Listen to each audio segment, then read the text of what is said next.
Yeah, this is Team Leader. We have a location on the tricep fat. We have a location on the tricep fat. Do we have affirmation to attack? We have affirmation to attack. Attack the tricep fat, boys! Attack the tricep fat! Simon Miller, the bald a-hole here, repping the ET look today, because it is, of course, ET Celebration Day. That's not true. It doesn't exist.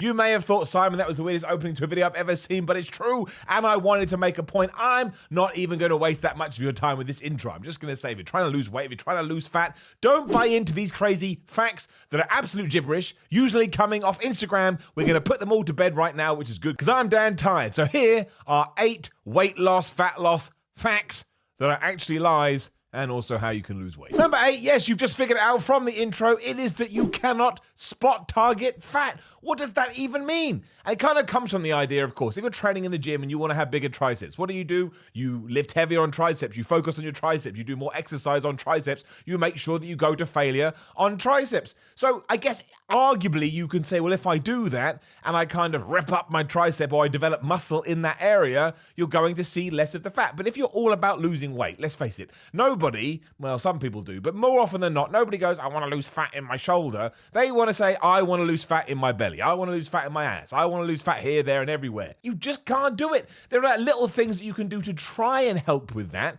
but ultimately your body is going to decide where the fat is going to go away. All you need to worry about is losing weight. That is it. You need to put yourself in a calorie deficit so you're eating less, and then your body will shed away the pounds and shed away the visual weight as and when it deems fit. I've talked about this before, but hey, I'll talk about it again to try and get it across. I hold a lot of my fat in my ass. If you came up to me with a bottle and you wanted to put it on my ass, it's like a shelf. You could probably do it. Then we get arrested because it's way too weird and nobody would understand.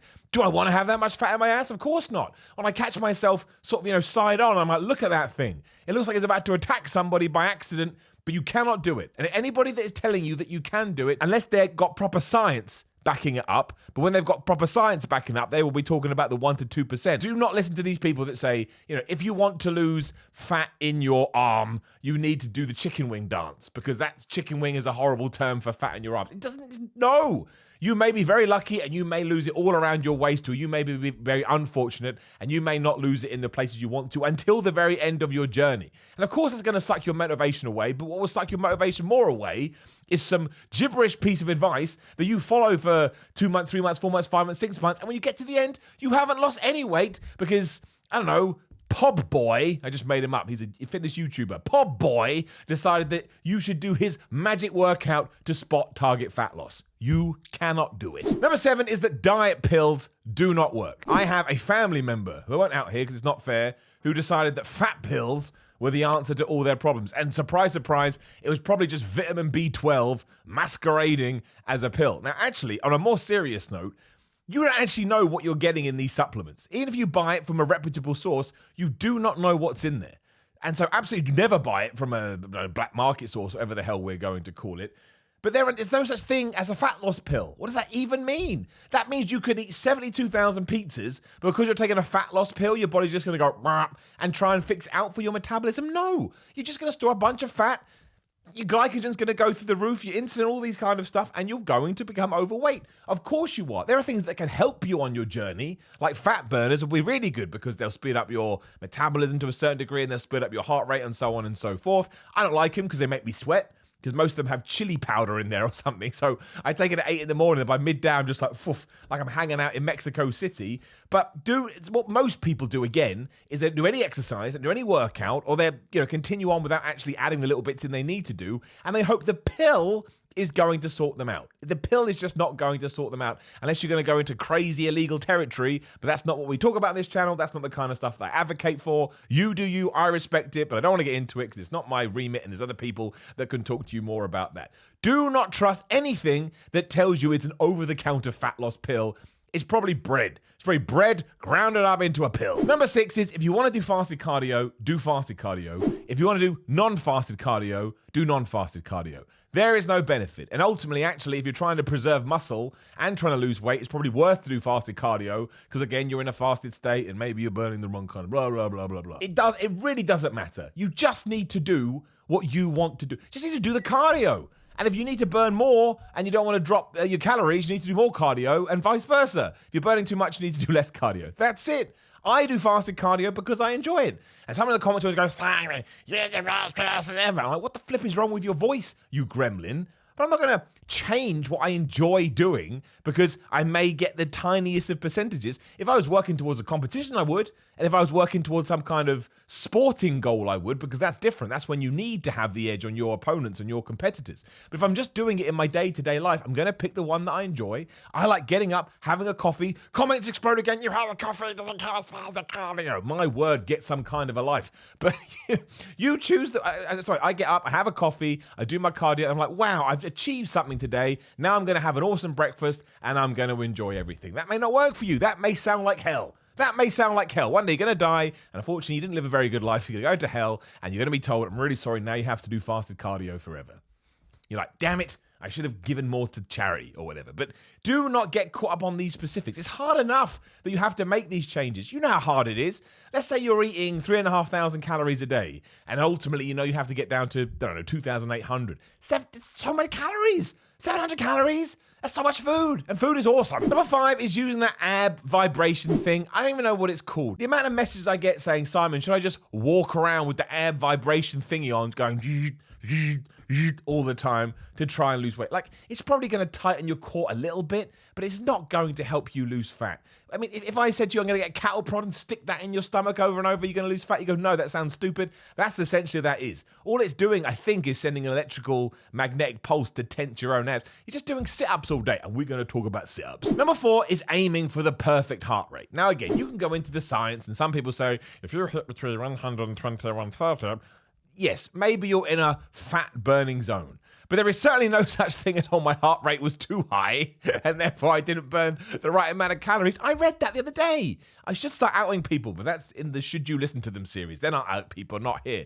I read that. Someone in good shape wrote that. If you have too high a heart rate, you're not going to lose fat. What? How?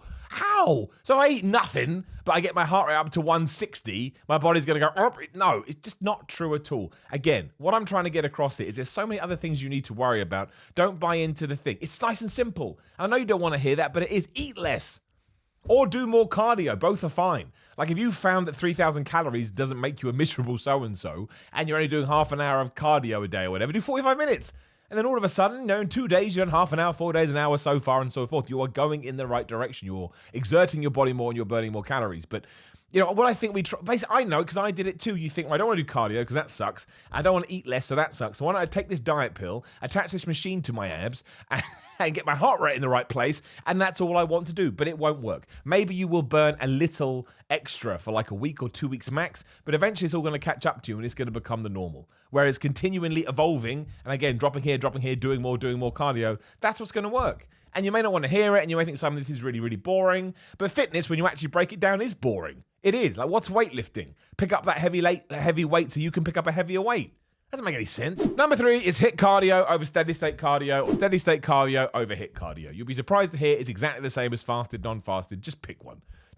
If you want my personal advice, I would do steady state because I feel like it's easier to hold on to muscle as you are burning off calories, because HIIT really puts your body under pressure. So, you may actually tap into some of your muscle stores. But otherwise, who cares? Like, who cares? There's a reason they both exist. There's a reason there's two parties. One's pro and one's against. And that's because there's pros and cons. It depends what you want to do. I think most people just need to give themselves a break. I really, really do. It's really, really hard to get in shape. And when you're kind of worrying over the little things, it just drags you down anymore. But if you think, I think the other issue with HIIT is that most people don't do HIIT properly, right? The intensity bit has to be 100%. So as if you're going, like you're being, destroyed on an electric chair. Whereas steady state, you can take your time. But again, it's a time sink. Do you have 30, 45 minutes to an hour to get it all done? And you can always get it in. Arnold Schwarzenegger always said that, get up half an hour early, go to bed half an hour late. Sleep and recovery is still important. But again, don't get too caught up on it. It's really not going to make a big difference. You can go to boxing club once or 3 times a week if you wanted for your cardio. And is that HIIT? Yes. Is it steady state? Yes, because class is probably going to go on for a couple of hours. So there's this weird middle ground as well. Just figure it out. Number 2 is that doing an ab workout or doing a bunch of sit-ups or doing a bunch of crunches does not burn fat. It doesn't. This myth still exists. That's what they do. Some people, before they go out to the beach or whatever, go and do a bunch of sit-ups thinking they're going to have abs. No, abs are made in the kitchen. Most boring thing ever, but it's true. Cardio and calorific deficit is what will make you lose weight. Why would if a sit-up was going to enable you to lose fat, then you may as well bend over 20 times a day. What's the difference? You're still engaging your core then. And you wouldn't say that to anybody. Oh, what are you doing, Jane? Oh, well, I'm just bending over 100 times because I'm trying to lose weight. They'd be like, Jane, you're weird, man. And you would be a little bit weird. It's the same. Doesn't mean you shouldn't be doing ab work or crunches or whatever you want to do. You should. It's great for your core. And the stronger your core, the more strong you're going to be in the gym. But don't see it as a core building exercise. Do not see it as a fat loss exercise. And number one is that it's not actually down to the food that you're eating. It's to do with one of 100 other excuses, and it's not. I'm just going to take it to you straight. Like we did in the intro. Pow! Firing a gun right in your direction. The reason you are not losing weight if you're trying is because you're not eating less enough. What's wrong with me? Why can't I do grammar? It's my ET get up. You're eating too much. That's it. You're eating too much. Cut 100 calories here. Don't go crazy. Start with 100 calories. It's not a lot, but it's something. Then next week you can do 200, 300, depending on the weights, depending on the mirror, depending on what you want to do. But it really is that case. Some people say, well, I got this illness, I got that illness. I get it, man. And that absolutely sucks, and I feel for you. But then you just need to find out where your own calorific deficit is, because you'll still go in that direction. It's harder. I'm not saying it's not harder. I'm not saying people don't have problems, which actually does cause them to hold on weight. Absolutely. But there's still a line that you can get over and your body will go in that way. I will actually caveat that with, I'm sure there is an exception to that rule, because there will be. I don't know everything that's going on in the world, and you probably do need to see a doctor and come up with a proper dietary plan. I'm talking about it more on a general level. I'm talking about the people that message me and they say, Simon, I've taken my calories down to, 2,000. I don't want to go anymore, but I'm not losing weight. I'm like, well, I don't know what you look like. Don't do anything unhealthy, but you need to. And of course it's rubbish. Like when I got massively ripped for my bodybuilding competition, I think I got down to 2.5, 2.4, which is low for me. Oh, I just wanted to punch myself in the face. I wasn't happy. My sofa's just there. Sat on that sofa feeling miserable, watching wrestling on my television. I don't know why I decided to do this. I was watching John Cena versus CM Punk from Money in the Bank 2011. Miserable. And that's because I was in a calorific deficit. Technically, as my trainer at the time called it, you're in a controlled starvation. I mean, maybe not then, but, I was heading in that direction. And that's what you do to yourself. Is it worth it? Yes. Is it worth it? No. It all depends on what you're trying to achieve. But that's the thing. Unfortunately, the reason it's so hard to get in shape is because food is the greatest thing ever. It tastes good. It makes you happy. I mean, pizza, you could marry that, as we've discussed many a time, and you'd probably have the best wedding and the best marriage you've ever had in your entire life. But you just need to sacrifice it for a while. And ultimately, when you do it and you do get used to it and you do get the results that you want, you don't actually miss it, because you look in the mirror, you feel good, and you get your self-satisfaction that way instead of, like I say, eating a pizza and just sticking your face in the cheese. Nothing wrong with that either, though. If you're watching that going, Miller, I want to stick my face in that pizza, man, I'll be next to you and I'll be joining you, as long as we balance it out throughout the week. There you go. 8 fat loss myths, facts, whatever you want to call them. Absolute bollocks. I thought we should talk about them, so we did. Also, again, I get a lot of messages like that, so I thought, hell, why not? We'll do it on a Monday. Like the video, share the video, subscribe to the channel. There's a bell. Click that ding ding. Some people say they click the bell and it says this content is made for kids. Unfortunately, I've checked with YouTube. That's a problem your end, not mine. I've done everything I can. I don't, if you could sort it out, that would be great, but I get it. YouTube's a curious beast. I've got a Patreon, patreon.com/SimonMiller316. Instagram and Twitter, SimonMiller316. SimonMiller.BigCartel.merch.com. I think that's enough pimping my wares. Please hit the subscribe button if you haven't already, and I will see you throughout the week.